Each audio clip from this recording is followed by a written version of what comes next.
भोर का समय था। मंदिर में गहरी शांति छाई हुई थी। मुख्य पुजारी राजेंद्र जी रोज की तरह भगवान को जगाने गर्भगृह में प्रवेश करते हैं। जैसे ही दीपक की रोशनी भगवान के चेहरे पर पड़ती है, उनका दिल एक पल के लिए रुक जाता है। भगवान के होठों पर पीले रंग का एक छोटा सा दाना चिपका हुआ था। ये क्या है? वे पास जाकर देखते हैं। वो खिचड़ी का दाना था। और सिर्फ इतना ही नहीं, भगवान के गालों पर भी हल्के दाग थे, जैसे किसी बच्चे ने जल्दी जल्दी खाकर हाथ पोंछे हों। राजेंद्र जी के हाथ कांपने लगते हैं। लेकिन खिचड़ी तो शाम को लगती है, सुबह तो कभी नहीं। और सबसे बड़ी बात, गर्भगृह में उनके अलावा कोई आ ही नहीं सकता। तो फिर यह हुआ कैसे? राजा के दरबार में राजा गजपति अपने दरबार में बैठे थे। तभी घबराए हुए राजेंद्र पुजारी वहां पहुंचते हैं। महाराज, कुछ ऐसा हुआ है जो समझ से बाहर है। राजा गंभीर हो जाते हैं। स्पष्ट कहिए, राजेंद्र जी धीरे से कहते हैं। आज सुबह मैंने भगवान के मुख पर खिचड़ी के दाने देखे। पूरा दरबार सन्न हो जाता है।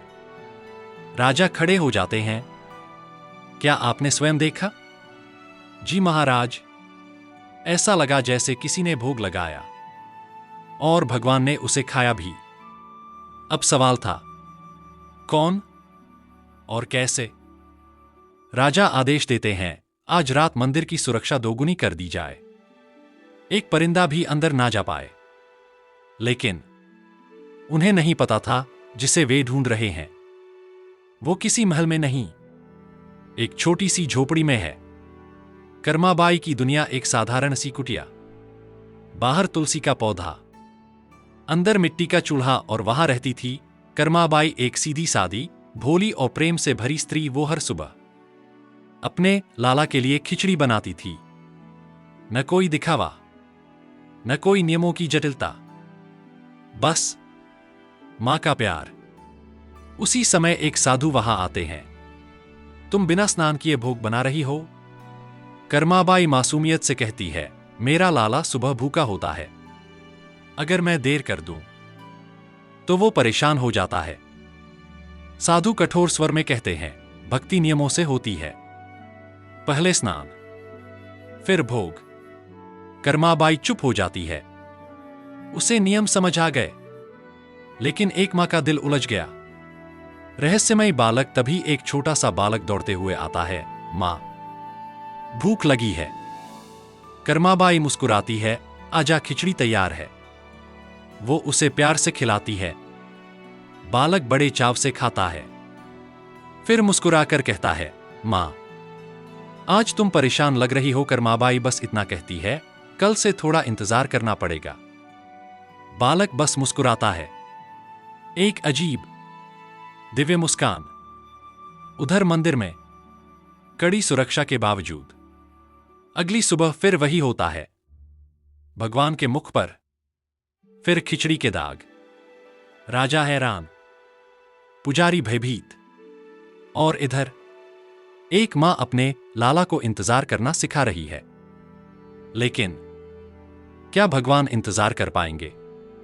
में पता चलेगा भगवान खुद नियम क्यों तोड़ने लगे। जहां नियम खत्म होते हैं, वहीं से सच्ची भक्ति शुरू होती है। मंदिर में पहरा पहले से भी ज्यादा कड़ा था। चारों तरफ सैनिक, हर द्वार बंद। फिर भी अगली सुबह भगवान के मुख पर फिर वही खिचड़ी के दाग मिले। अब यह सिर्फ रहस्य नहीं था, यह एक लीला थी। मंदिर में बढ़ता रहस्य। राजा गजपति खुद मंदिर पहुंचते हैं। इस बार वो अपनी आंखों से देखना चाहते थे। गर्भगृह का द्वार खुलता है और वही दृश्य सामने आता है। भगवान के होठों पर ताजा खिचड़ी के कण। राजा के हाथ अपने आप जुड़ जाते हैं। हे प्रभु, यह कैसी लीला है? राजेंद्र पुजारी धीरे से कहते हैं, महाराज, यह किसी इंसान का काम नहीं, यह स्वयं भगवान की इच्छा है। राजा की आंखों में अब डर नहीं, बल्कि जिज्ञासा थी। पता लगाइए, वो कौन है? जिसका भोग भगवान स्वयं स्वीकार कर रहे हैं। कर्माबाई का बदलता नियम। उधर कर्माबाई अब साधु की बात मान चुकी थी। आज वो पहले स्नान करती है, फिर जल्दी जल्दी खिचड़ी बनाने लगती है। लेकिन बाहर वही बालक बैठा है, बेचैन, भूखा। मां, जल्दी करो ना, कर्माबाई घबराकर कहती है। बस बेटा, आज थोड़ा इंतजार। उसके हाथ तेज चल रहे हैं, पर दिल भारी है। उसे लग रहा है कुछ ठीक नहीं हो रहा। राजा का स्वप्न। उसी रात राजा गजपति को एक अजीब सपना आता है। उनके सामने स्वयं भगवान खड़े हैं, लेकिन इस बार उनका चेहरा उदास है। राजा घबरा जाते हैं। प्रभु, आप दुखी क्यों हैं? भगवान धीरे से कहते हैं, राजा, तुम्हारे राज्य में मेरी एक मां रहती है। राजा चौंकते हैं। मां? हां, कर्मा, वो मुझे हर सुबह अपने हाथों से खिचड़ी खिलाती थी। राजा ध्यान से सुनते हैं। भगवान आगे कहते हैं, मुझे उसके हाथ की खिचड़ी खाए बिना चैन नहीं मिलता। लेकिन अब वो नियमों में उलझ गई है। जब तक वो भोग बनाती है, मैं भूख से बेचैन हो जाता हूं। इसलिए मुझे पहले उसके पास जाना पड़ता है। राजा की आंखें फैल जाती हैं, और फिर जल्दी जल्दी खाकर मुझे मंदिर वापस आना पड़ता है। इसीलिए मेरे मुख पर खिचड़ी के दाग रह जाते हैं। पूरा रहस्य अब सामने था। सच्चाई का खुलासा। राजा की नींद टूट जाती है। उनका शरीर पसीने से भीगा हुआ है। कर्मा, उसे ढूंढो। पूरे राज्य में खोज शुरू होती है। आखिरकार वे एक छोटी सी कुटिया तक पहुंचते हैं। राजा, पुजारी और सैनिक सब छुपकर देखते हैं। अंदर कर्माबाई खिचड़ी बना रही है, और बाहर वही बालक बैठा है। मां, बहुत भूख लगी है। राजा और पुजारी एक दूसरे को देखते हैं। अब उन्हें समझ आ चुका था, ये कोई साधारण बालक नहीं, स्वयं भगवान है। साधु की गलती। तभी वही साधु ज्ञानानंद वहां पहुंचते हैं। महाराज, आप यहां? राजा गंभीर स्वर में कहते हैं, जिसे तुम अज्ञानी कह रहे थे, वो स्वयं भगवान की मां है। साधु के पैरों तले जमीन खिसक जाती है। वो तुरंत कर्माबाई के चरणों में गिर पड़ता है। मुझे क्षमा कर दो, मैं नियमों में उलझा रहा और प्रेम को समझ ही नहीं पाया। कर्माबाई मुस्कुराती है। मेरा लाला नियम नहीं, सिर्फ प्यार समझता है, जिसे देखकर पूरा जगन्नाथ मंदिर रो पड़ा। और पहली बार भगवान भी रोए। समय का असर। समय बीतता गया। कर्माबाई अब बूढ़ी हो चुकी थी। उनके हाथ कांपने लगे थे, चलना भी मुश्किल हो गया था। लेकिन उनका प्यार वही था।